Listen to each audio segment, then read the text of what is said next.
नमस्कार, मैं हूं राज और आप देख रहे हैं pure politics. Bharatiya Janata party के बड़े नेता रक्षा मंत्री राजनाथ सिंह ने एक बड़ा ऐलान कर दिया है। उन्होंने कहा है कि जहां तक भारतीय जनता पार्टी की बात है वहां प्रधानमंत्री पद के लिए कोई वैकेंसी नहीं है, क्योंकि नरेंद्र मोदी ही 2044 तक भारतीय जनता पार्टी के प्रधानमंत्री होंगे। मतलब भाजपा 2039 का चुनाव भी मोदी के नेतृत्व में ही लड़ेगी। अब राजनाथ सिंह के बयान से यह साफ है कि नरेंद्र मोदी भाजपा के प्रधानमंत्री पद के निर्विवाद चेहरे बने रहेंगे। 2029, 2034, 2039 और 2044 तक अगर 2044 का चुनाव भी भारतीय जनता पार्टी नरेंद्र मोदी के नेतृत्व में लड़ती है तो फिर ये 2047 का जो वक्त होगा जब भारत 100 साल पूरा करेगा अपनी आज़ादी का, उस वक्त भी नरेंद्र मोदी ही प्रधानमंत्री होंगे। अब देखिए, राजनाथ सिंह कोई छोटे मोटा नेता तो है नहीं, भारतीय जनता पार्टी के अध्यक्ष रह चुके हैं, रक्षा मंत्री हैं। उन्होंने अगर ऐसा कहा है तो आप ये मान सकते हैं कि भाजपा का रैंक और फाइल भी पूरी तरह से यही सोचता है। टॉप लीडरशिप और रैंक और फाइल सब कुछ बिल्कुल स्पष्ट है, लीडरशिप के लेवल पे भी और रैंक और फाइल के लेवल पे भी, कि नरेंद्र मोदी ही एकमात्र नेता हैं भारतीय जनता पार्टी में। देखिए, ये कोई अतिशयोक्ति नहीं है, बल्कि ये जो मोदी का जो विजन है और गवर्नेंस जो है उसका ये प्रमाण पत्र है जो मोदी ने पिछले 11 वर्षों के शासनकाल में दिखाया है भारत को और दुनिया को। और भारत में बहुमत की भी ये राय है कि मोदी ने अपनी दूरदृष्टि से भारत को वैश्विक शिखर पर पहुंचाया है। ये भारतीय जनता पार्टी के अंदर भी ये राय है और वहाँ भारतीय जनता पार्टी के बाहर भी ये राय है। अभी देखिए, निशिकांत दुबे ने भी ऐसा ही कुछ कहा था। निशिकांत दुबे ने भी कहा था कि नरेंद्र मोदी जब तक हमारे प्रधानमंत्री पद के दावेदार हैं, जब तक प्रधानमंत्री हैं, तब तक हमें स्पष्ट बहुमत मिलेगा, क्योंकि जैसे ही मोदी जी राडार से हटेंगे, अगर वो चेहरा नहीं रहेंगे तो भारतीय जनता पार्टी घट के फिर वो 150 के आसपास पहुंच जाएगी। ये निशिकांत दुबे ने कहा था। मतलब पार्टी की चाहे टॉप लीडरशिप हो, मिडिल लेवल की लीडरशिप हो, हर कोई ये मानता है कि नरेंद्र मोदी ही एकमात्र ऐसे चेहरे हैं जिनको सामने करके भारतीय जनता पार्टी सत्ता में रह सकती है। अगर मोदी नहीं है तो फिर बड़ा मुश्किल होगा भारतीय जनता पार्टी को सत्ता में बने रहना। लेकिन अगर ऐसा होता है, अगर नरेंद्र मोदी 2044 तक प्रधानमंत्री पद पर बने रहते हैं, तो फिर राहुल गांधी का क्या होगा? ये राहुल गांधी के लड़खड़ाते राजवंशी सपने ये तो चकनाचूर हो जाएंगे। देखिए, उनकी अनुभवहीनता, मुस्लिम तुष्टीकरण, हिंदुओं से नफरत, चुनावी भूलें और एकजुट करने की असमर्थता, मतलब अपने सहयोगियों को अपने साथ लेकर के चलने की जो असमर्थता है, जो काबिलियत उनमें नहीं है, इन सारी चीज़ों की वजह से वो मोदी के सामने बिल्कुल बौने हो जाते हैं। तो इस मोदी युग में प्रधानमंत्री बनने की हर उम्मीद जो राहुल गांधी की है वो बिल्कुल खत्म होती दिख रही है, क्योंकि भारतीय जनता पार्टी ने स्पष्ट कर दिया है कि नरेंद्र मोदी अभी कहीं जाने वाले नहीं है, अभी नहीं 2044 तक। और यह भी संभव है कि 2044 का चुनाव भी मोदी के नेतृत्व में ही पार्टी लड़े। अब कुछ लोग ये कह सकते हैं कि भाई ये तो रक्षा मंत्री राजनाथ सिंह ने कहा है, पार्टी ने कोई आधिकारिक घोषणा तो की नहीं है। लेकिन अब पार्टी में सबसे बात कर लीजिए, सबकी यही राय है। और एक चीज़ मैं आपको बता दूं, बहुत लोग ये उम्मीद कर रहे थे कि इस साल शायद राष्ट्रीय स्वयंसेवक संघ नरेंद्र मोदी को ये कहे कि भाई आप 75 साल के हो गए हैं, चूँकि सरसंघचालक मोहन भागवत जी को कोट करके ये कहा जा रहा था कि उन्होंने अपने एक भाषण में कहा था कि 75 साल के बाद हर किसी को रिटायर हो जाना चाहिए। अब देखिए, भागवत जी ने भी स्पष्टीकरण दे दिया है, क्योंकि वो भी 75 साल के हो रहे हैं, हो गए वो तो, और नरेंद्र मोदी जी भी हो गए 17 सितंबर को। तो बात यह है कि उन्होंने कहा कि ना तो मैं कहीं जा रहा हूँ, भागवत जी ने कहा, और ना ही नरेंद्र मोदी को रिटायर होने की ज़रूरत है। तो इसका मतलब यह है कि अब तो कोई रास्ते में कोई रोड़ा ही नहीं है। जो लोग ये उम्मीद कर रहे थे कि शायद आरएसएस दबाव बनाएगी, आरएसएस ने बड़ा स्पष्ट कह दिया है कि उनको रिटायर होने की कोई ज़रूरत नहीं है। तो रास्ता बिल्कुल साफ है, बिल्कुल स्पष्ट है। नरेंद्र मोदी ही प्रधानमंत्री पद के दावेदार होंगे भारतीय जनता पार्टी की तरफ से। और वैसे में राहुल गांधी उनके सामने कहीं टिक नहीं रहे। मतलब अब समझिए, आज से 20 साल बाद की बात हो रही है, तो 20 साल बाद के बाद तो लगभग मोदी जी स्वयं आप समझिए 95 साल के हो जाएंगे। वैसे भारत में 90 साल तक के भी प्रधानमंत्री हुए हैं, और मोरारजी देसाई काफ़ी उम्र के आखिरी पड़ाव में वो जाकर के प्रधानमंत्री बने थे। खैर, अगर 2044 तक की भी बात माने, तो अगर अगले 20 साल की बात माने, तो राहुल गांधी फिर क्या करेंगे? उनके तो सारे सपने चकनाचूर हो जाएंगे। देखिए, सवाल यह है कि आखिर भाजपा के रैंक एंड फाइल को, टॉप लीडरशिप को ऐसा क्यों लगता है कि मोदी ही उनके लिए सर्वश्रेष्ठ कैंडिडेट हैं, और देश की बहुसंख्यक जनता भी ऐसा क्यों मानती है, और राहुल गांधी उनके सामने क्यों नहीं टिक पा रहे? आज इन सारी चीजों पे हम लोग बात करेंगे। देखिए, सबसे बड़ी वजह तो यह है कि नरेंद्र मोदी एक राष्ट्रवाद के आइकॉन बन गए हैं, वो हिंदुत्व के एक आइकॉन बन गए हैं, और उन्होंने अपने शासनकाल में, आप देखिए, राम मंदिर के निर्माण से लेकर के धारा 370 को हटाने तक ये सब कुछ कर दिया जो भारतीय जनता पार्टी के मूल मुद्दे हुआ करते थे।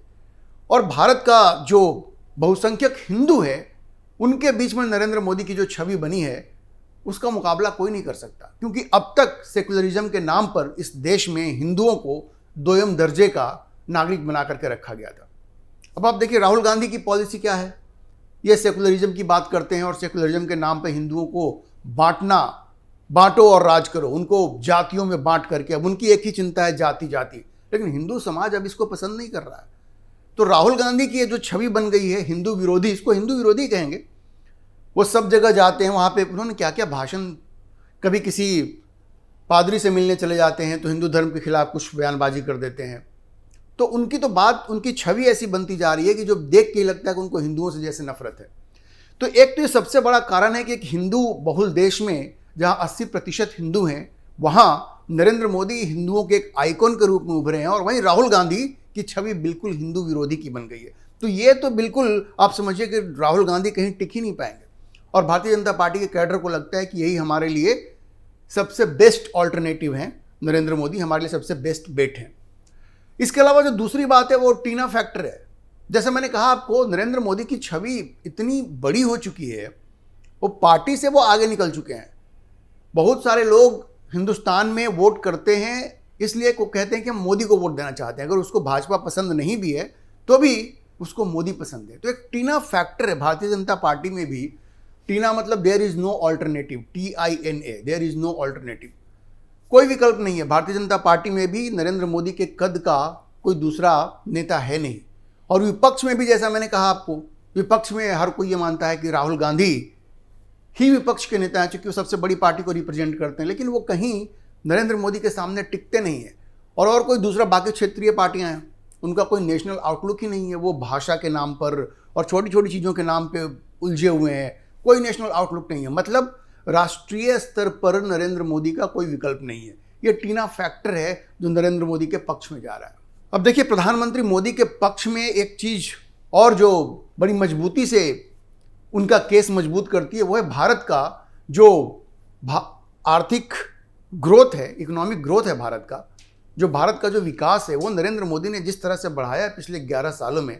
आपको पता है, भारत अभी दुनिया की सबसे तेजी से आगे बढ़ने वाली अर्थव्यवस्था है, फास्टेस्ट ग्रोइंग इकोनॉमी है, मेजर इकोनॉमी, चौथी सबसे बड़ी अर्थव्यवस्था है, अभी कुछ समय में तीसरी सबसे बड़ी अर्थव्यवस्था हो जाएगी।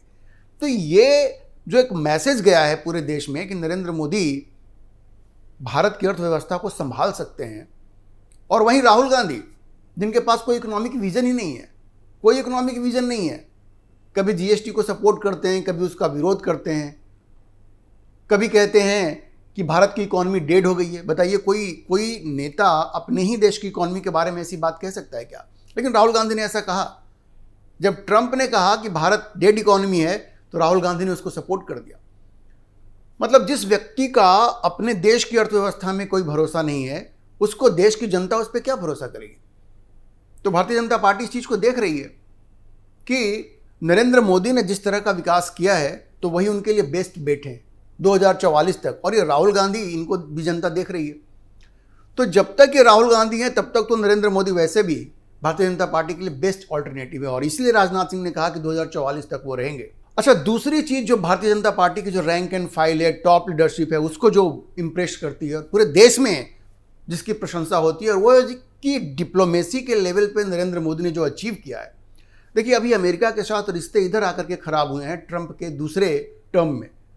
ट्रंप का जो पहला टर्म था, या जो बाइडेन का भी टर्म का जो पहला जो हिस्सा था, उसमें भारत के रिश्ते अमेरिका के साथ बड़े अच्छे रहे। और अमेरिका ही तो सारी दुनिया नहीं है ना, यूरोप के साथ भारत के रिश्ते बेहतरीन रहे, इजराइल के साथ भारत के रिश्ते रहे, मिडिल ईस्ट में आप देखिए तमाम जो ये मुस्लिम देश हैं सबों ने नरेंद्र मोदी को अपने अपने देश का सर्वोच्च सम्मान दिया।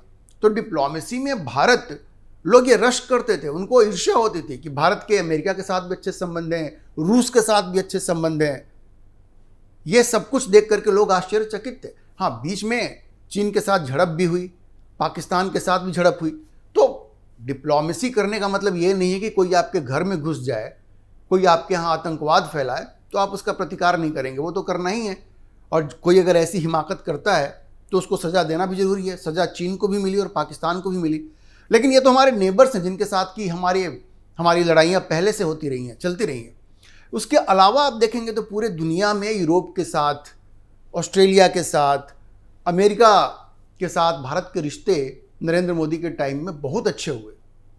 और आप ये समझ लीजिए कि ट्रंप के साथ भी जो रिश्ते थोड़े ख़राब हुए हैं वो धीरे धीरे अब वो नॉर्मेल्सी की तरफ बढ़ रहे हैं, क्योंकि ट्रंप की इस बात के लिए बड़ी आलोचना हुई है कि आपने भारत जैसे मित्र के ऊपर ये 50% टैरिफ लगा करके बहुत गलती की है। तो इस चीज़ को भारत के लोग भी देख रहे हैं और भारतीय जनता पार्टी का रैंक एंड फाइल भी देख रहा है। इसीलिए भारतीय जनता पार्टी में ये बिल्कुल स्पष्ट राय है कि नरेंद्र मोदी ही 2044 तक भारतीय जनता पार्टी के प्रधानमंत्री पद के उम्मीदवार होने चाहिए। अच्छा, आप ये देखिए कि दुनिया भर के जितने भी नेता हैं उनकी जो अप्रूवल रेटिंग है वो नरेंद्र मोदी की, उसमें लगभग जो हाईएस्ट जो रेटिंग्स है ना उसमें से 71% रेटिंग है नरेंद्र मोदी की। अभी राहुल गांधी कहाँ मुकाबला करेंगे? तो मुकाबला कर ही नहीं सकते। अभी इंडिया टुडे ने भी एक सर्वे कराया था, वहाँ मोदी कहाँ 58% पे थे, राहुल गांधी 26% पे थे। मतलब कोई मुकाबला नहीं है, न वैश्विक स्तर पे न ही राष्ट्रीय स्तर पे। तो इसलिए भारतीय जनता पार्टी इस बात को लेकर के बड़ी कॉन्फिडेंट फील कर रही है कि जब तक नरेंद्र मोदी हैं तब तक उनको कोई नहीं हरा सकता। और पार्टी के अंदर शायद ये एक राय बन रही है या बन चुकी है कि नरेंद्र मोदी जब तक काम कर सकते हैं तब तक वो प्रधानमंत्री पद के दावेदार होंगे, प्रधानमंत्री पद के उम्मीदवार होंगे और प्रधानमंत्री रहेंगे, क्योंकि उनको सत्ता से हटाने की कुवत राहुल गांधी में तो है ही नहीं।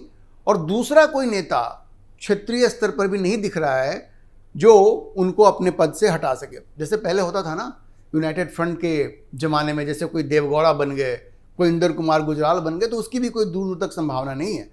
तो भारतीय जनता पार्टी एक लंबे समय तक सत्ता में रहने का मन बना रही है और इसलिए उसने मन बना लिया है कि नरेंद्र मोदी ही भारतीय जनता पार्टी के नेता होंगे। अच्छा, आप देखिए जब से नरेंद्र मोदी गुजरात के मुख्यमंत्री बने उसके बाद उन्होंने कोई हार नहीं देखी है।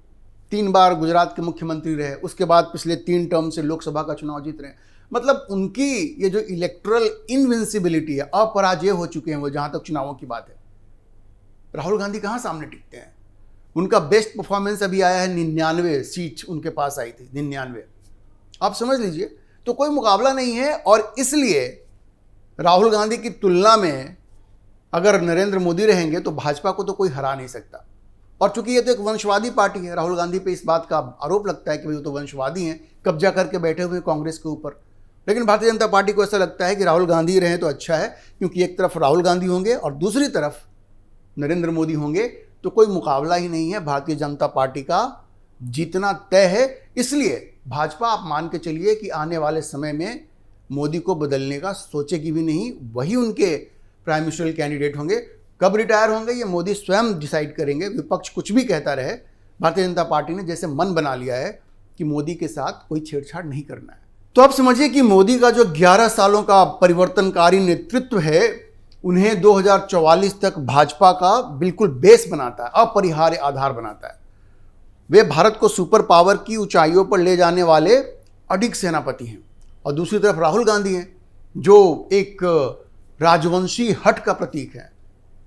उनका हट है कि भाई हम एक गांधी नेहरू परिवार से आते हैं तो हमें प्रधानमंत्री बनना चाहिए।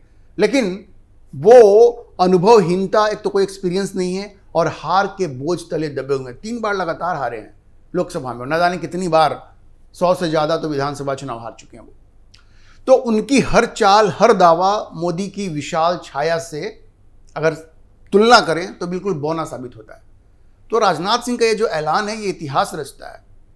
मोदी का युग अटल दिख रहा है और राहुल की उम्मीदें पूरी तरह से चकनाचूर होती हुई दिख रही हैं।